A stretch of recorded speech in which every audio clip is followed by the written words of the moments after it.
주님 감사합니다. 이 모든 말씀 우리 구주 예수 그리스도 이름으로 기도합니다. 아멘. 네, 오늘 말씀은 사무엘상 5장 1절부터 12절 말씀입니다.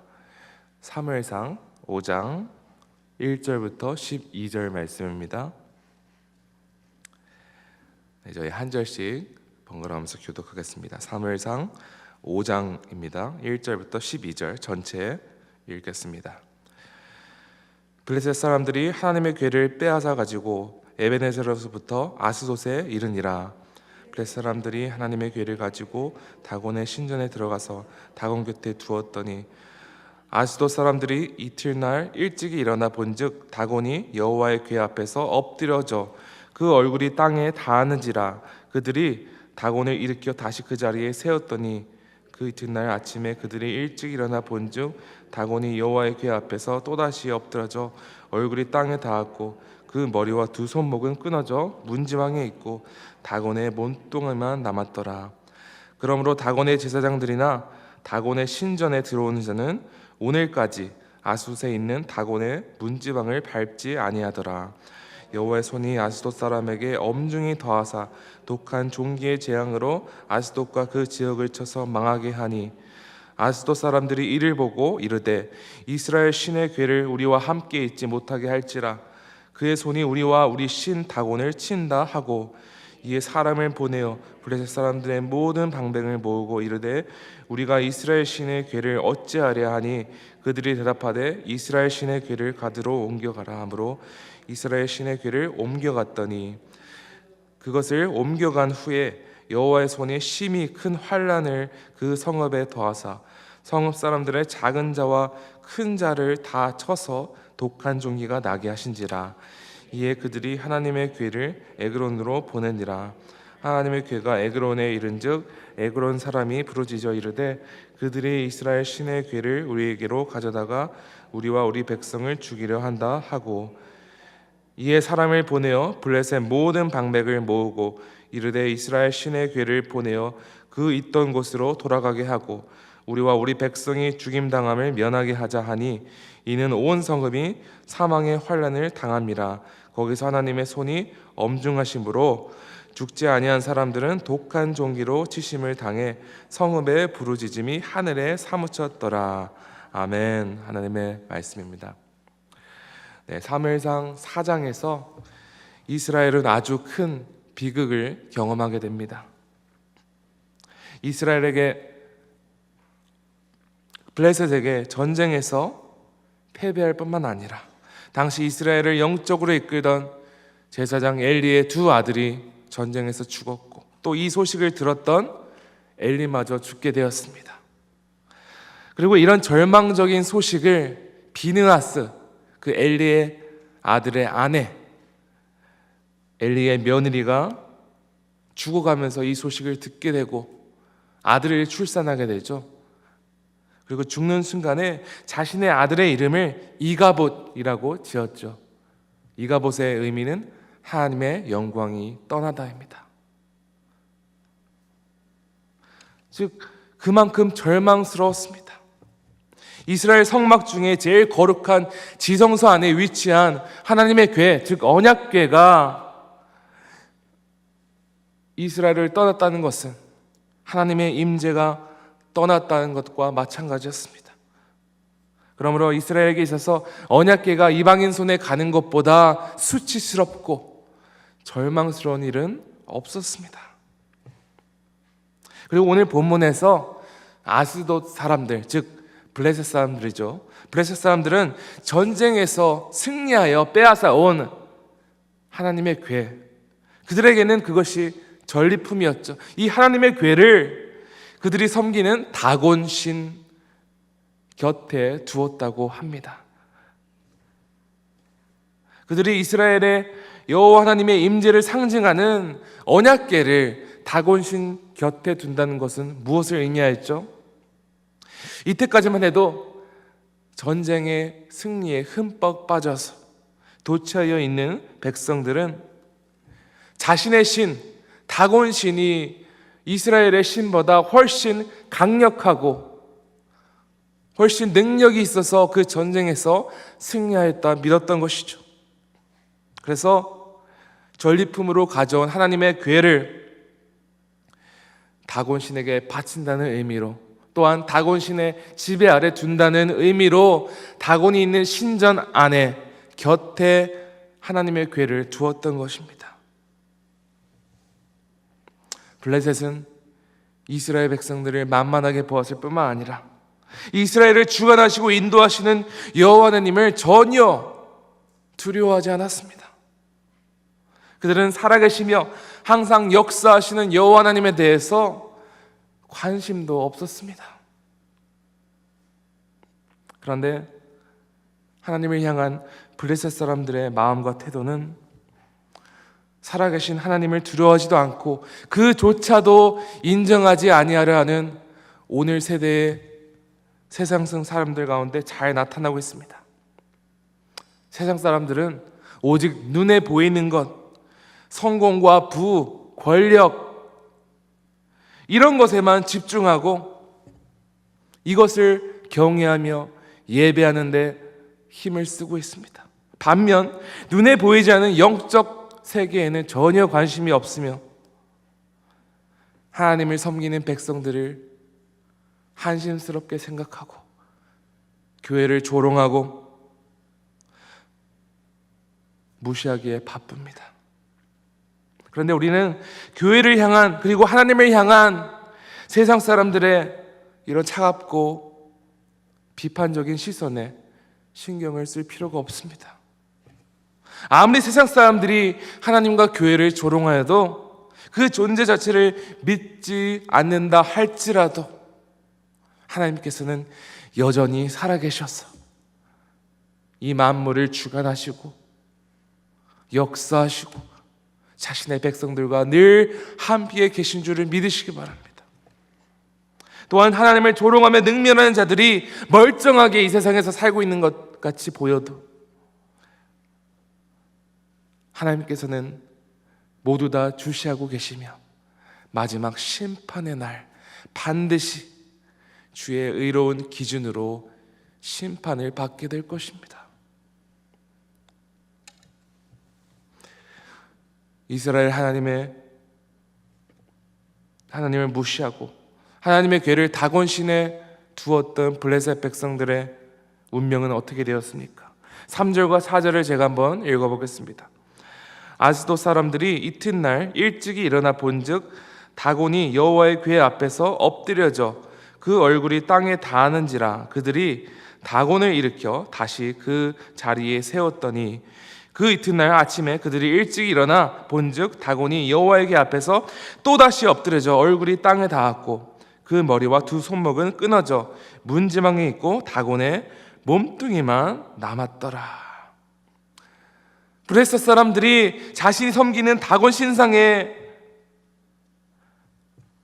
하나님의 궤 앞에 엎드려 땅에 얼굴을 대고 있는 것을 목격하고 기록되었습니다. 그리고 그 다음 날에는 다곤의 손목과 머리가 잘려서 몸뚱이만 남아있는 초라한 자신의 신의 모습을 발견하게 됩니다. 블레셋이 섬기는 다곤은 하나님께 대적조차 할 수 없는 거짓 신이 뿐더러 사람이 만든 거짓 우상에 불과한 존재였습니다. 이것이 발각된 것이죠. 또한 하나님의 궤가 아스돗에 거하시는 동안에 그 아스돗 가운데 독한 종기의 재앙이 임하였고 아스돗 사람들은 망하게 되었습니다. 블레셋 사람들은 심각성을 알고 하나님의 궤를 감당할 수 없음을 알고 가드라는 지역으로 옮깁니다. 하지만 결과는 똑같았습니다. 하나님의 궤가 가드 지역에 거하는 동안 똑같은 재앙이 그 가드 땅 가운데 임하였습니다. 그러자 그것을 또 하나님의 궤를 에그론에 보냈죠. 결과는 어떻습니까? 마찬가지였습니다.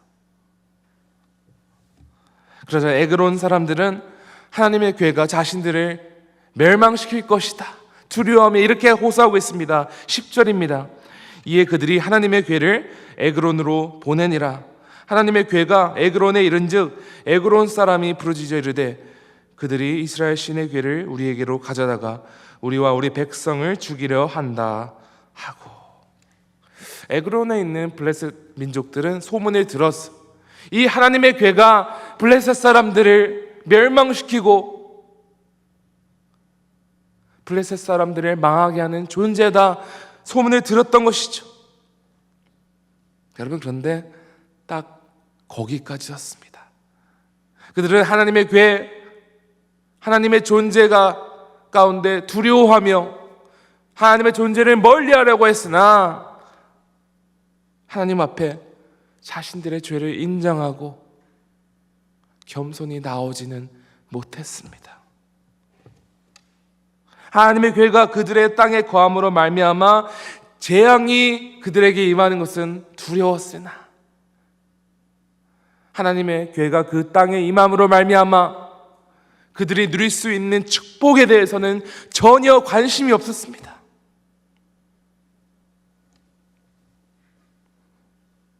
하나님의 임재를 상징하는 하나님의 궤가 그 땅에 있는 것이 축복이 될 수 있는 사실을 전혀 몰랐던 것이죠.